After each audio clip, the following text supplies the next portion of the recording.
And now we have India. Miss India is 26 years old and she stands at 172 centimeters tall. She holds a bachelor's degree in media studies with a specialization in filmmaking and audio-visual production.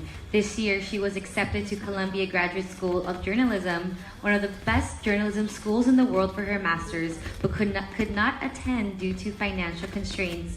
She represented India internationally 6 times in the field of climate change, sustainable development, women empowerment, and modeling. Good evening, judges. Good evening, Miss India.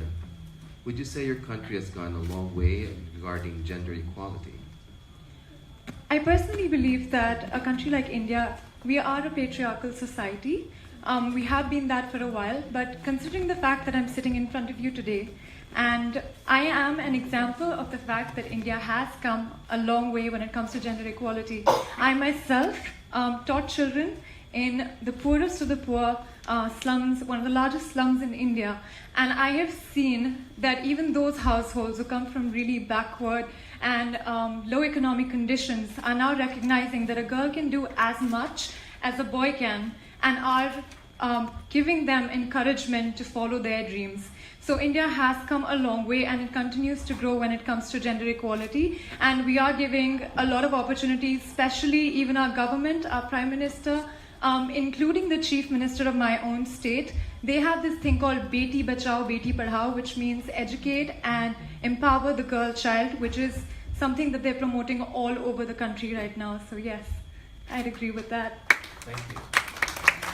Miss India, there are a lot of similarities between the Philippines and India, including poverty. What would you tell a little girl, let's say at the age of 5, about how she should visualize her future? What would you really impart to someone like her, considering that she comes from a poor family? I think, again, I would just like to go back to the fact that I have had the opportunity to work with these children coming from the very poor households who have been victims of violence and abuse in their communities. And when I have interacted with such children, I have realized that what you have to tell each one of them is that it's their grit and determination that will get them out of any circumstance that they're facing, and they need to go out and reach out to as many people that they can. One thing I truly believe that will empower people within the Philippines and even in India is just an education, a good education, and a mentor in every single country. And this could be anyone, you or me or just anyone. And as countries, Philippines and India both need to take initiatives because we have enough people to take care of the rest of the people who are poor. But we need to encourage these people to take action. I have another follow-up question. I see a common pattern that in third world countries, people are more concerned about the next meal they'll be eating versus caring for the environment.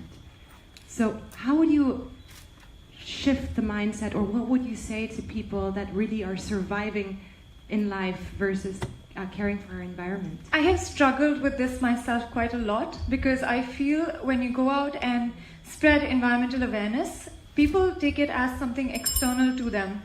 And I personally believe that just being sustainable is a matter of making it a way of your life and not keeping it like as something different. So it's just that people who are even living in poverty or difficult conditions, there have to be policies that have to be implemented, that have to be in place for them so that they're able to exercise a sustainable life without having to worry about the fact that it's an external thing to them. So whether it is when it comes to health and sanitation or just water use or air pollution or things around them, they're only accustomed to what they have seen around them, and that needs to change, and we as people and the government needs to change that.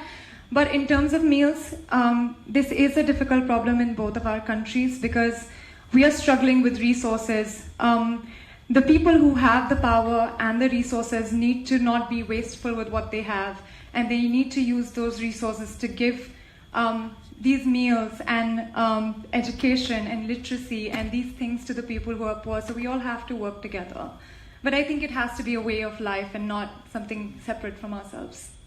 Thank you, Miss India. Miss India, very exciting. The last news yesterday, at the end of the big wildlife conference here in Manila, was that the next host for the conference will be India. Oh, So yay. last one before Manila was Quito in Ecuador.